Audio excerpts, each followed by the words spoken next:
but I ended up going back to Zimbabwe, where I'm originally from, and setting up a little charity building preschools for orphaned and vulnerable children there. A woman comes to you and she finds you online or somehow. What is she facing? What are some of the common questions and concerns that she has? So she is generally overwhelmed, incredibly stressed, really struggling with emotional self-control, shouting at her children, distracted, unable to focus in her work. Yeah, it's fun to look at social media, but we don't even have to share on social media.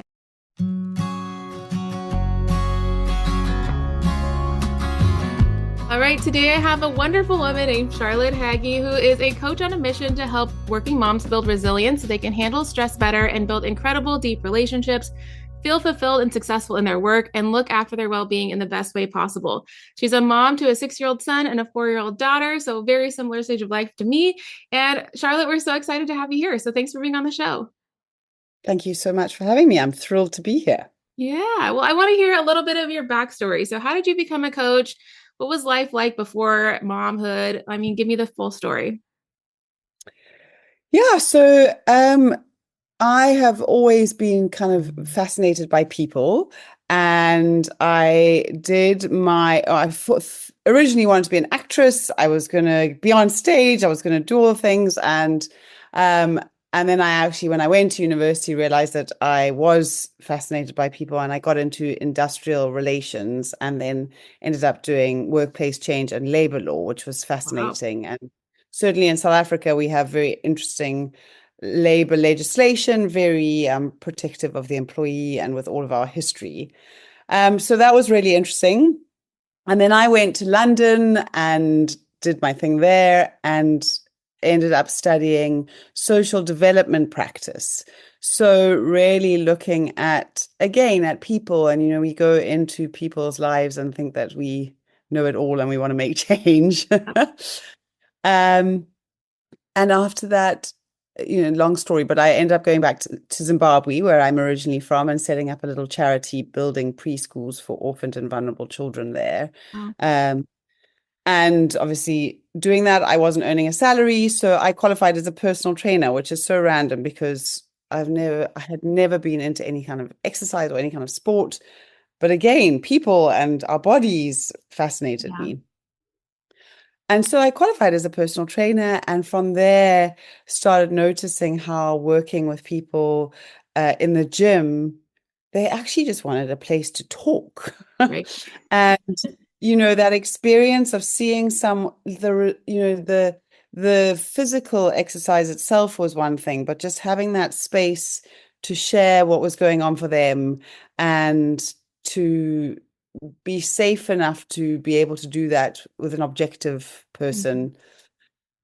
And so from there, I kind of thought, oh, coaching is interesting, and have gone through my own journey, and then having children post that, and just recognizing how my children needed something from me that, as the person I actually wasn't really able to give them and myself and my work all the things that everybody needed. Yeah. And it's been a fascinating process of doing the work myself, and then seeing how the people that have come to me have been in the same situations and have been struggling with the same things, and just, creating a kind of process that I love to work with. It's been a fascinating and exciting journey. Yeah, amazing. Well, when a woman comes to you and she finds you online or somehow, what kind of state is she in? Like, what is she facing? What are some of the common questions and concerns that she has? Like, describe this woman to me.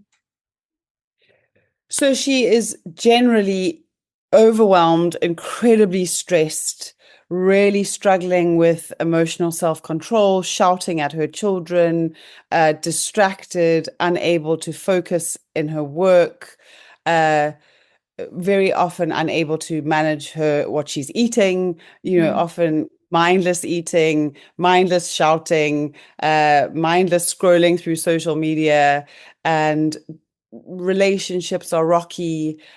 She's frustrated with herself. She's not getting the results that she wants at work.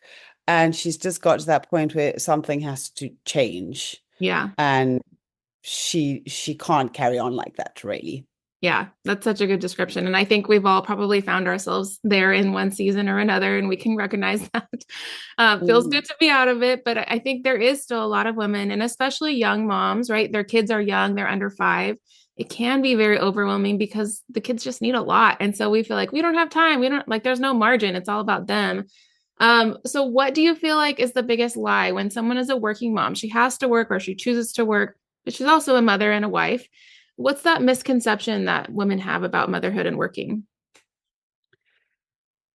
I have this term that I use, good mum syndrome, Okay. but I think it's good anything syndrome. I think it's we want to be good. We want to do it all right. We want to, we were pre-mum, you asked me what was I like pre-mum. Well, pre-mum, being a mum, I was free and I could do things in my own time and I could choose what I did and I didn't have any responsibility. Yeah. And there's, to some extent, we are trying to be good at that point, but then we get into this career that we start, and then we get into this motherhood. And, from the moment you fall pregnant, everyone's like, oh, having a glass of wine, or oh, are you eating sushi? Are you? And, oh, are you going to breastfeed? And oh, why not? You're going to, and oh, are you finding out what it is? And why aren't you?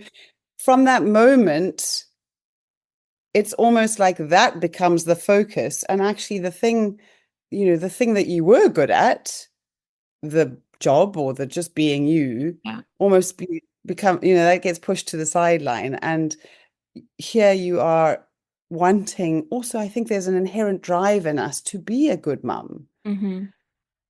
And so what we see as a good mum is all the things that we get told, and we kind of lose sight of actually, I mean, I tell my children often, I'm an excellent mother and you're excellent children, because this is who we are. Yeah. And we're in this together, and I'm the mum you've got, and I'm the only one you've got, and I'm the best one you'll have because you're mine, But I do think that there's so much striving and there's so much longing to be a good mum. Yeah. And a good manager and a good wife and a good friend and all the things that we're trying to be good at. Yeah. So how do we lower that expectation? Because I think we need to have a benchmark that we're striving towards, right? We can't just all settle and be like, well, this is good enough. You got something. We want to do the best that we can. But how do we let go of that expectation that we're not enough? Is there a tool or a trick that you have to like accept the grace and the forgiveness in ourselves to just be sometimes? I think the trick is to know that you are enough without striving to do it. One of the activities or tools that I use with my clients is picture your A-grade life. Who would you be if you were living an A-grade life? What kind of person would you be? How would you behave? How would you think? How would you feel? Mm-hmm. And then we look at, okay, so what's standing in the way of that A-grade life? Because you can live that A-grade life, but there's a whole lot of misconceptions and thoughts and beliefs and perceptions that actually are taking away the hope of ever being in that place. And so first of all, we have to have a vision of what would that look like? And most of the time, I don't think that we know what that is. Often I'll say to clients, what do you want? And they're like, I don't know. Not this. That's all they can say. Yeah. Not this. Yeah. I mean, I know that I want something different, but what do you really want? And they've never been asked that, or they've never asked themselves that. Hey ladies, real quick, if you are looking for a mentor, I just wanted to remind you that I offer mentorship to entrepreneurs. So if you're someone who has a never-ending to-do list and you're spiraling out of control and feel like your business doesn't have a track plan, I want to work with you every single week for a month at a time. It's super simple, but I come from over 10 years of experience doing this myself, and now I'm willing to give that information back to people. So I've mentored real estate agents, I've mentored wedding photographers, I've mentored other business owners, and they've come from a place of overwhelm mostly, and they really just needed clarity and a couple of action steps to move the needle, and we've seen gigantic leaps and bounds in their business, like I can't even tell you. So if you're interested and you want to know what that looks like, I want you to go to marinatolentino.com, and there's a Calendly link there to do a 15-minute discovery call with me just to see if we're a good vibe check, to make sure we're on the same page, and I would love to work with you one-on-one to really boost your business to the next level. Let's dive back in. And again, does the good person ask themselves what they really want? Because, we've been told that we shouldn't really ask ourselves that. That we're second priority or third or whatever. Yeah. Absolutely. No, that's such a good reminder. And I used to do this with my coach too. She would just say, in your dream life, what are you doing in the morning? What are you doing in the afternoon? And then you just reverse engineer it. Okay, why can't you do that next month or next week? I'm like, well, I don't know. It's just on me. Like, I'm the one designing my life right now. And it's my problems are my fault almost because I've chosen to act the way that I did. So today I'm living that life where I have slow mornings. I'm not rushed. I have margin in between things. And looking back 2 years ago, that was like impossible. Like, I didn't even think that I could do that. I thought I had to be running at, 110% all the time to be successful, that if I wasn't pushing and pushing, the business wouldn't come. And it's just been a 180. And so it's so nice and slow right now. Not slow, like no income, but slow paced because we've structured my calendar that way. And it's like, oh, this is what the other side feels like. So I just want to put it out there for anyone listening that absolutely you can design that life. And I get it. There are some occupations where, yes, the workplace is very fast paced. And when you have that work hat on, maybe it's going to be a little bit different. But as soon as you can pop back into personal life, slow it down, really create that margin and almost like an unwinding time after work to get to family time and unstructured time. But one of the things I asked you on the pre-show form was about your holy grails as far as tools, technology, and anything else that keeps you going and indispensable. And you mentioned Enneagram. So I've heard a little bit about it. I haven't deep dove into it. I think when I first did the questionnaire, I'm like a 3 and a 7. But can you give a quick overview of like, what is the Enneagram? Why does it matter? Why should we pay attention to it and kind of how you use it? Absolutely. So I look at the Enneagram as a tool to help us understand the survival strategy that we created. So, when we were cavemen, we came across a tiger in our paths, and our very clever brain said, oh, I got to fight or flight this.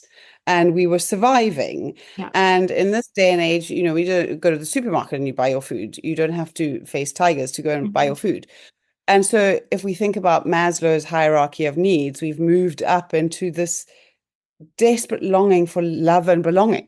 Yes. And when we were little, to some extent, and people who practice with the Enneagram, not sure the exact distinction between nature and nurture, but at some period we learned there was a strategy for us to be accepted and to belong and to be loved. And that became our default personality style. And what I love about the Enneagram is there are 9 Enneagram types or styles, but you have a default type, but that doesn't necessarily mean that you're stuck in that type. Sure. And so you can move around the Enneagram. So I'm also a 7. My default type is 7, which is one of the terms. And the reason that they use numbers is because there are lots of different terms for each of the types. So one of the terms for a 7 is the enthusiastic visionary. So I have lots of great ideas. I am very positive, very future oriented. And when I was growing up, I was praised for being positive. I was praised. I saw that, if I behave this way, then I will get that acceptance, that love, that belonging that I so desperately wanted. And from there, then I created this default style, which then motivates how I show up, how I think, how I feel, how I behave in the world. So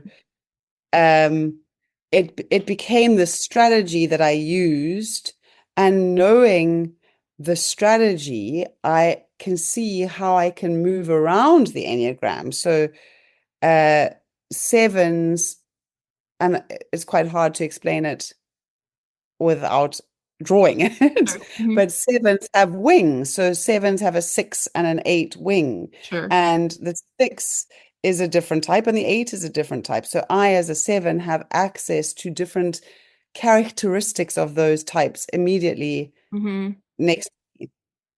And what I think happens is that we think that we are stuck in the way that we are. And the joy of our work is actually there's so much more to who you are. You're not just this person. And so the Enneagram gives you an opportunity to see what motivates you. So what drives the way that I think and I feel and I behave? And Mhm. how do I have access to other types, other personality styles around the Enneagram that I'd like to make use of? Yeah. So for me as a 7, can be quite flighty all over the place, but a 5 is called the investigator and has a lot, likes to learn a lot about one thing. Mm-hmm. And I have a line from 7 to 5. Okay. And when I go to that 5 style, I find huge relief from this kind of tension of all of these ideas and all of these thoughts. Yeah. And actually, if I just focus on one thing, I find huge freedom. And Interesting. freedom is the one thing that I'm after as a 7. I really want freedom, but actually I end up often what we want, we lose because of the way that we show Yeah. up.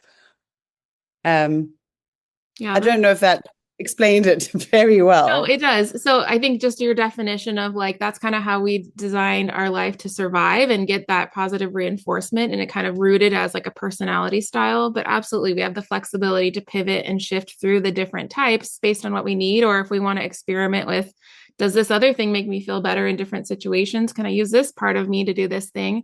I think that's a really good overview of it. Yeah, absolutely.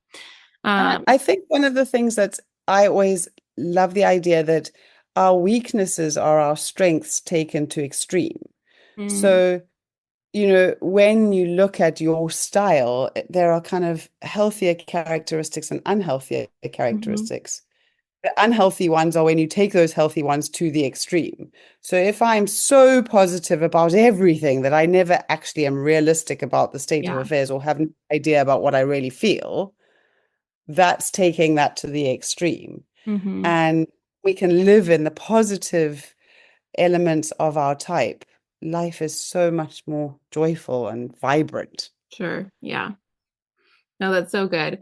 Okay. And then right now, I feel like, I mean, it's the holidays, right? So things are getting faster, quicker, busier, like our schedules are jammed more than ever. And yet, a lot of us are finding us so fatigued and so tired. And even if we rest at night, we're not fully resting because our brain is still going. What's your advice to get energy back this season? I think that we don't realize that we are in that stress response state the whole time. So we are inundated with tigers on a day-to-day basis. But Yeah. they're not tigers like the tigers that you meet on the path.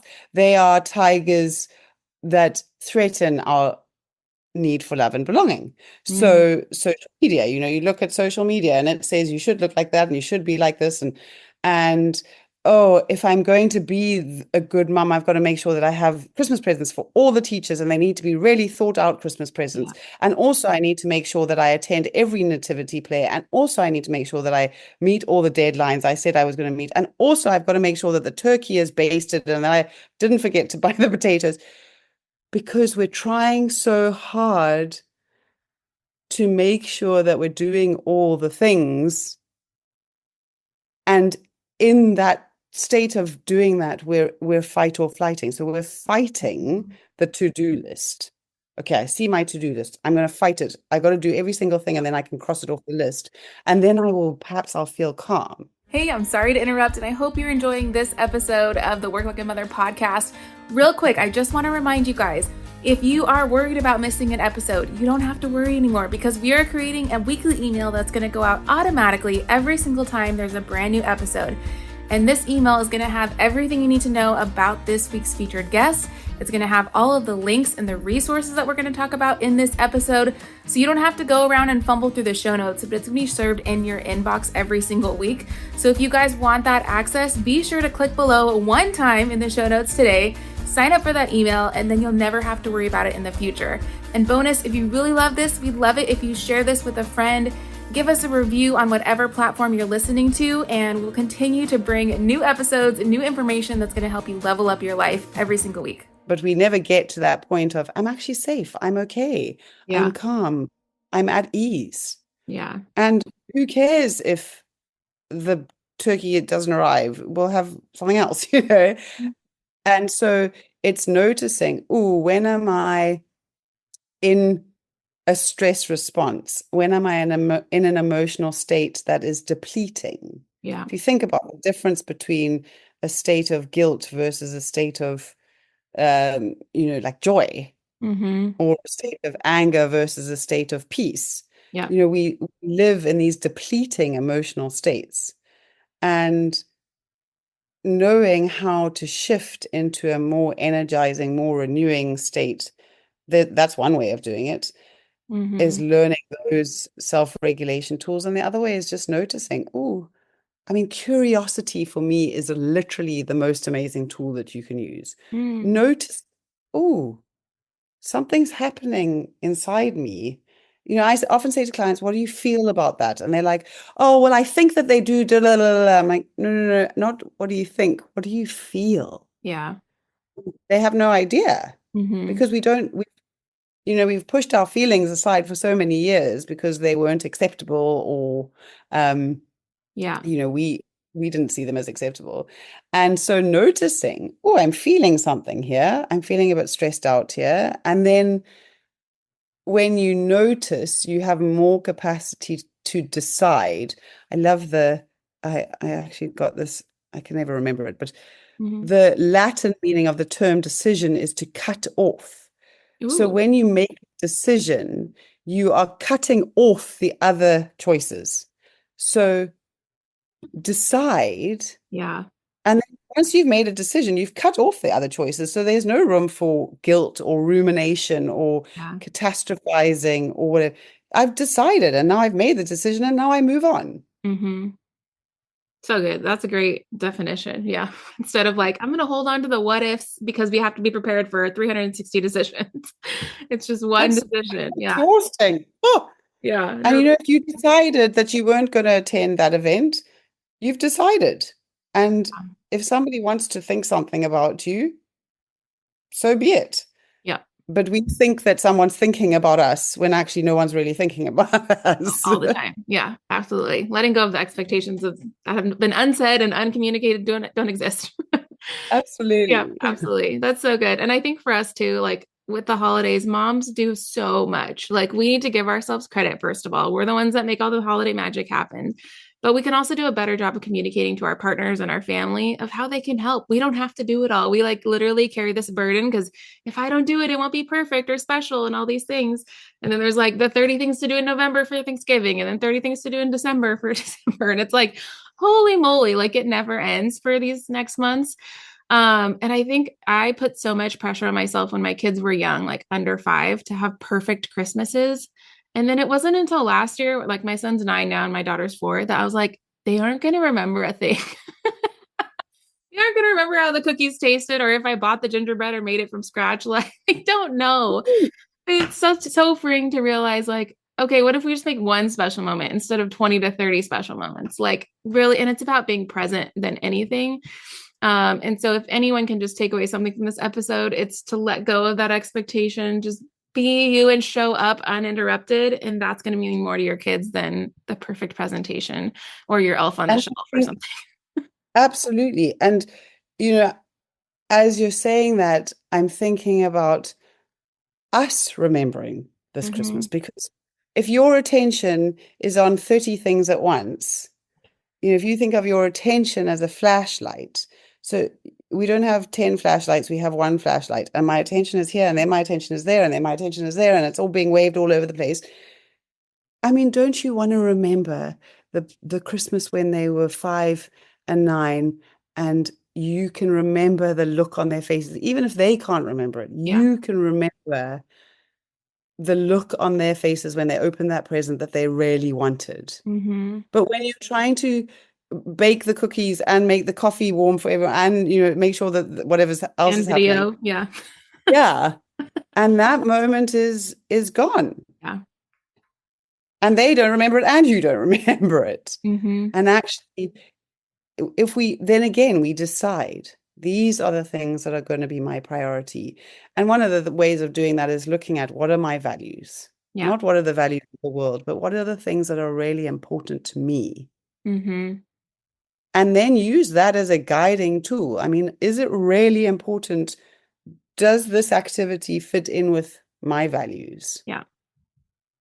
And then you can decide.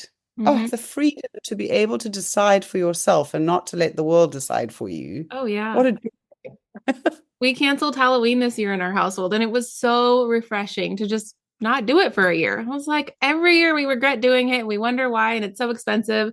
And this year we just stayed home and had a movie night. And I was like, oh, we can do this. Like, this is so freeing. And yeah, we had a couple of curious friends that were like, oh, why did you do that? And so I just had like a couple one-liners that I could give them. And they're like, oh, I didn't like that. Sounds great. We might do it next year too, and it's like, okay. So absolutely. It's your family, your rules. You can live however you want to. And letting go of the expectation of what everybody else is doing. Yeah, it's fun to look at social media, but we don't even have to share on social media. No one has to be on social media. You have permission to not be on social media. Sometimes I'll meet someone who's not on it, and I'm like, oh yeah, I forget that people literally function without it still. Like they exist. But how freeing, they just have so much time. Well, I think this episode was really, really great. You have a great calming sense about you, and just your voice is beautiful. So I feel calmer just talking to you, but I wanted to hear one last piece of advice. What do you want someone to do that's listened to this episode today? Do you want them to go to your site, or how do they find you? Yeah, so I have a podcast called The Managing Mum, MUM, South Africa. Well, actually in South Africa they say mom, but yeah. The Managing Mum. So there I have, just some more resilient strategies for working mums. And I also would love to offer a gift of a free download 5 simple resilience habits that you could practice today as you go into this season, into the new year. Yeah. And yeah, or come check me out. My handle for social media is @CharlotteCoaches, and my website has all the information. And I just love showing mums that they don't have to be stressed, and that for me it's an intergenerational thing. Building your resilience means that you're going to help your children build their resilience, and it's good. We can change the world. Absolutely. Yeah, so important. In every episode, I end it with a fun rapid fire. So do you guys have Starbucks in South Africa? I would assume you do. We do. Yeah, we do. Okay. Do you have a favorite Starbucks order? I'd have to... Or what's your coffee order when you order out? I'm a bit boring. I generally order an almond milk flat white, but every now and again I love a chai latte. Ooh, yes, love a chai. What do you make for dinner when it's last minute? Good. Chicken schnitzels and salad. What's a schnitzel? It's like a kind of battered chicken breast that's deep fried. It's delicious. So like fried chicken. Okay, yes. Got it. And then you guys don't have a Target, I'm assuming, right? No, but we have something similar. Try me. Okay. What's your favorite designer at your favorite big box store? Do you have one? So we have Checkers. In the UK, they have Uniqlo. I don't know if you have it in America, but we have Checkers, which has actually taken on, I think, a kind of, they're a fake Uniqlo. They've created a brand Unique, and I love it because it's not very unique. It's very classic, very simple, but easy for mums to just throw something on and still look like you are fairly respectable. Love it. Okay, awesome. Name a book or a podcast you'd recommend to our audience, and why? Good question. So actually I've got one right now. It's Daring Greatly by Brené Brown. Ooh, love and her. I think she just, we're talking about wanting to be the good mum and good mum syndrome, and this whole idea of shame and what stops us from daring greatly, what stops us from stepping out. She's got so much to say, and so much that's of value for us as we go through this season. Yeah, very encouraging author. That's a great one. And then TikTok or Instagram? Instagram. I've never even been on TikTok before. Oh, good. That's good to know. Well, thank you so much, Charlotte. This was so much fun. I'm excited for people to discover you and hear a little bit more about you, and hopefully reach out and connect with you too. So we'll make sure all of your links are in the description for the podcast. And then same thing, how to get that freebie that you're offering. Thank you so much. But we'll definitely stay in touch. Absolutely. Thank you so much for having me. Yes.